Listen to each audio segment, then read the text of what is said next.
Monsieur le Président de France Urbaine, Mesdames et Messieurs les Présidents, Mesdames et Messieurs. Monsieur le Premier ministre, vous le savez, c'est toujours un plaisir pour moi de vous accueillir à Lyon, et précisément aujourd'hui, entouré de tous mes collègues des métropoles de France. Vous avez souhaité que soit signé un pacte entre l'État et ses métropoles, et c'est pour nous un sujet de satisfaction. On a trop souvent voulu dans ce pays opposer les métropoles et les autres territoires. C'est là une erreur. Comme le souligne ce pacte État-métropole, c'est en effet dans les métropoles que se produit aujourd'hui l'essentiel de la richesse de notre pays et à partir d'elle qu'elle se redistribue. Il suffit de regarder la contribution des métropoles au produit intérieur brut et la part du revenu disponible qu'elles perçoivent pour s'apercevoir qu'il existe un fort transfert de richesse des métropoles vers le reste des territoires. Ce calcul a été par exemple réalisé par l'INSEE pour la région Île-de-France.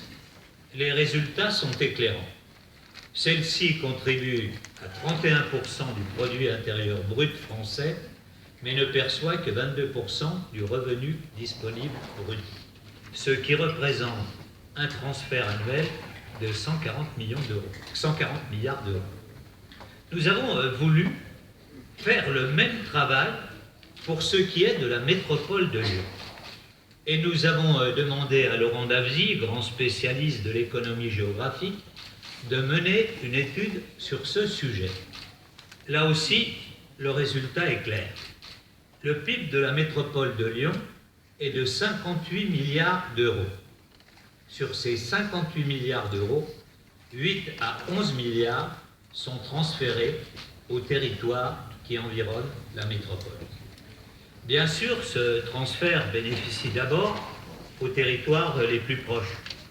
Le nouveau département du Rhône, le département de l'Ain, celui de l'Isère, mais même ceux qui sont plus éloignés, comme la Drôme, l'Ardèche et même la Savoie, voient leur économie dynamisée au travers de ce que Laurent Davzy appelle l'économie résidentielle. Je suis sûr, mes chers collègues, qu'il en va de même des autres métropoles, comme de l'Île-de-France ou de l'agglomération lyonnaise, et qu'elles aussi entraînent derrière elles un large territoire.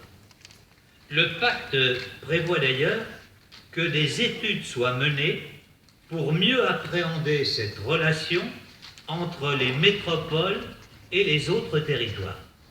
Elles éclaireront à coup sûr le débat et permettront de juger la réalité sur des bases objectives.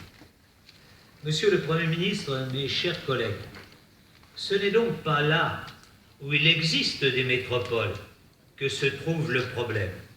C'est là où il n'y en a pas.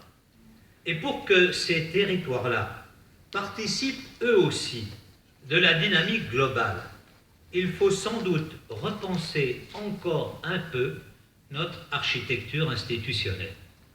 J'ai toujours, pour ma part, souhaité que l'on s'appuie sur des métropoles fortes dans les territoires qui ont la chance d'en bénéficier, en articulation d'ailleurs avec les villes moyennes qui les entourent, et pour cela, nous l'avons dit tout à l'heure, le pôle métropolitain est un bon outil. Mais là où il n'existe pas de ville puissante, il faut s'appuyer sur les conseils départementaux renforcés dans leurs compétences et élargis dans leur périmètre, avec peut-être la nécessité d'en fusionner certains pour leur donner plus de capacité d'action. C'est donc une nouvelle organisation institutionnelle qui doit se mettre en place et qui est d'ailleurs en train de s'établir au travers de la recomposition de la carte intercommunale, voire de la mise en place de communes nouvelles. Vous le savez, chers collègues, la métropole de Lyon est pleinement engagée dans ce processus. Elle a voulu inventer un nouveau modèle en fusionnant communauté urbaine et conseil général, et donc en mettant en synergie leurs compétences respectives. Cela nous permet, pour ne prendre qu'un exemple, d'articuler le développement économique, et il se crée chaque année 16 000 nouvelles entreprises dans la métropole, avec les politiques d'insertion dont nous faisons bénéficier les allocataires du RSA.